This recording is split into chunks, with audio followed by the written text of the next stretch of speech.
So this is our archaic paleo type artifacts that would run 50 to 70 centuries ago.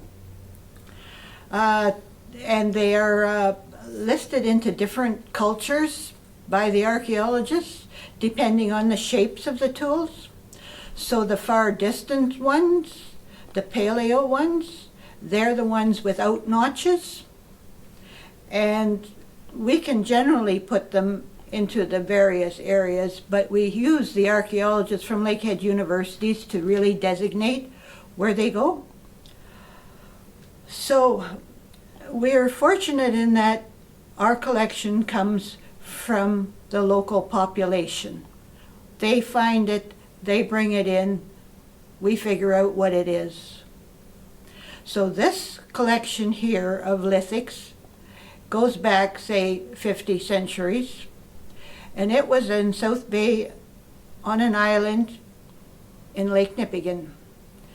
Now, it was discovered when these two men were watching children skip stones, and they wanted to see what they were skipping.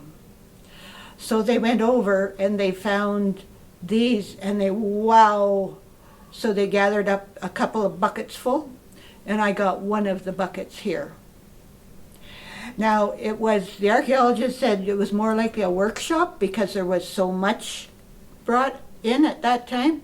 And they were, I was very happy that they brought in the flakes too, because the flakes become knives and drills and various other parts. So you have the larger tools. They're not notched, so they were before, I would say, the bow and arrow type. They were more for the spears. And they called them, I think, the caribou. They were called the post-glacial caribou hunters. And they call them lanceolate points and large stone knives. So that's what you'll see in this case. Later on, moving up through the years, you'll get to more of the archaic and the laurel. They get to be smaller tools, still stone, but they're smaller tools, and they're notched. And the way they're notched becomes the cultural name for that area.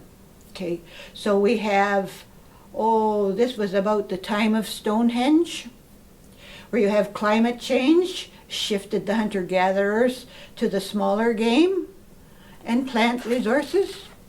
So the tools and weapons were smaller, and these people were indigenous to our superior boreal forest region.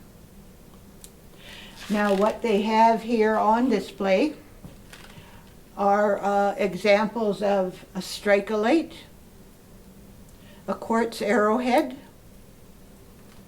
a knife, a drill handle, a chert scraper, an end scraper, a scraper, and a gunflint and knives. So there are just an assorted things that you'll see there. This is the McCollum collection. It's unique in North America in that it's copper and lithics found at the same site. Now, it's running at 1500 BC. When it was discovered in 1955, they were putting it 5,000 years ago. So they were bulldozing close to their Reflection Lake building, and his young 5-year-old son found this piece of copper. So then they got looking around and they found 36 pieces. So of course they brought in the archaeologists and they looked at it, and now it's copper and lithic tools together. The copper now, say in the last 20 years, has been tested. 3 of the pieces were tested to find out where the copper came from. So 2 of them test for the Isle Royal copper. The other is just local from somewhere around Superior here. Now they are tools that are weapons and jewelry. They have necklaces, they have bracelets, but they also have the knives and the spear points. Now they figure, now they're studied, okay, studied by archaeologists mostly in Ottawa, this group. So what we have is we have the replicas. Ottawa has the originals. The later archaeologists and different people interested in how copper tools were made in Minnesota have been trying to replicate a lot of these things. So they figure they were made in a mold, pounded into a mold, so that they all came out looking the same. I mean, they're very, very precise in being the same length, the same size and all that. So that is one way of looking at what is done. But they kept a lot of their lithic stone tools. I say if something works, you just don't throw it away. So this is, this is our really a prize piece because of the uniqueness and that we have it on display in our museum here. Now a lot of copper was found here in Nipigon, say around 750 foot level, that's above sea level. That was when the copper culture were here, because you know the Superior went down over the years. But at the 750 foot level, that's when people were digging their basements, excavating around, cutting the highway through the hill. Lots of copper pieces were found. This was found, say, 25 miles north of us. I'm not into kilometers. And that puts it pretty close to Lake Nipigon again. And that whole area is a really good archaeological spot all along those shores and islands. This is our pottery collection. It's from the South Bay area, Lake Nipigon. It covers 1,200 years of occupation in one site on South Bay. So it was a very popular place for a long time. So we go from the pottery at the time of Christ was called a laurel. That was the laurel culture again, just the way they do the same thing for the lithics. So the laurel pottery was made at the time of Christ. Then you have the black duck, Selkirk. And it was near the time of Columbus discovering America, right? And quite along with that, say 500 years ago, you have the other, just the regular pottery there that's more for the Cree style. And then we have, as a comparison, we have pottery from the Navajo, Arizona collection, showing a very fine pottery clay. Now the way they tell the difference in these, the archaeologists do, they had different styles of patterns that they put on their clay. So even when we do just get bits and pieces, they're able to identify as to which culture and put it back. Now we don't have the full pots like a lot of places find them because of our 4 seasons of very cold, hot, and cold weather that would tend to destroy them in the full shape. If, as they do in southern Ontario, they're finding them in caves, they're finding the full pottery part.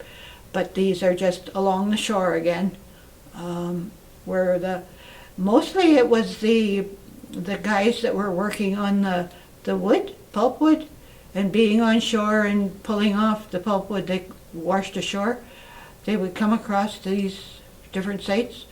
So that's the way Buzz Lyons found a lot of stuff all around Nipigon and up the rivers that he went on that area.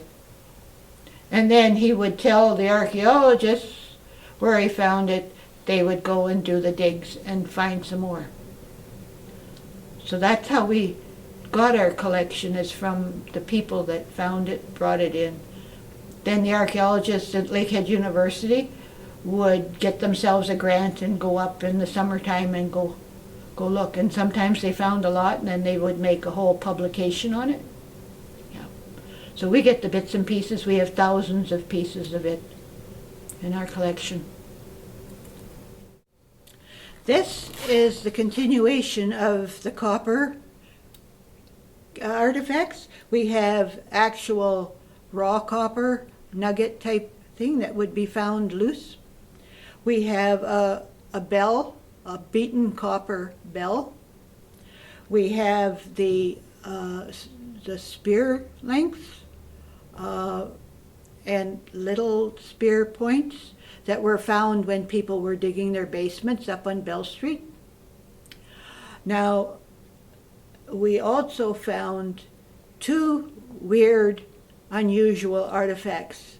And in 1973, when we opened our museum, the archaeologists did not know what they were.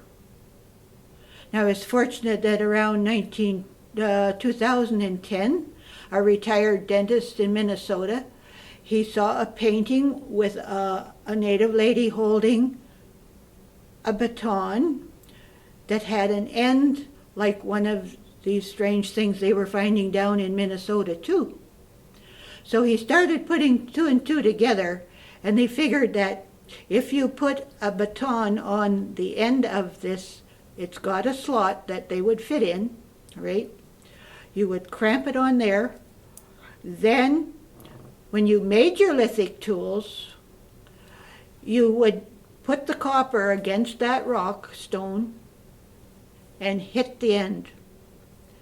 And copper would grab and flake it off. So he named it a copper flaking baton. And he got an archaeologist, and they worked on it together, and it did work. So now we know what these unusual artifacts are.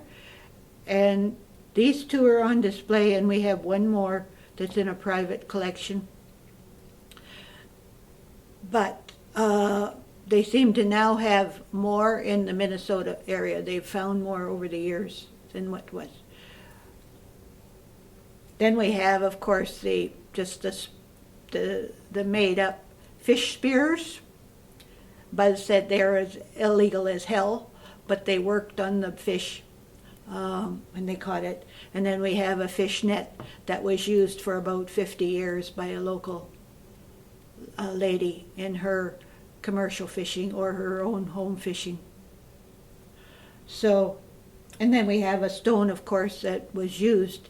It has the ring around it that was used as like I would say a weight for a net or a trap or whatever they were doing. So that's the sort of hodgepodge stuff that we have in this case. It's a little hard to go from a full room down to a case for our display. But then if we can tell the stories that go with it, it's okay. That's the value added to our collection.